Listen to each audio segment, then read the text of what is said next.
थानों में रहम नहीं, सकौलों में तालीम नहीं, अदालतों में इंसाफ नहीं, दिलों में ईमान नहीं, रिश्तों में एहसास नहीं, खून में वफा नहीं, नसीहत में असर नहीं। नंबर 2, दरख्त अपना फल खुद नहीं खाते दरिया, अपना पानी खुद नहीं पीते। पता है क्यों? क्योंकि दूसरों के लिए जीना ही असल जिंदगी है।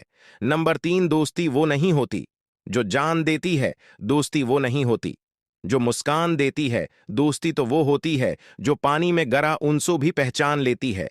नंबर 4, इस दुनिया में कोई किसी का नहीं, मेरे दोस्त तेरे जनाजे में भी लोग आएंगे, सिर्फ अपने अपने सवाब की खातिर। नंबर 5, जिस गांव में बारिश ना हो वहां के फसलें खराब हो जाती है, जिस घर में दीन ना हो वहां की नस्लें खराब हो जाती है। नंबर 6, जिंदगी की जंग अकेले ही लड़ना पड़ती है, लोग सिर्फ मशूरा देता है, साथ नहीं। नंबर 7, जिस्म के चोट तो वक्त के साथ ठीक हो जाती है, लेकिन लफ्जों के जख्म कभी नहीं भरते।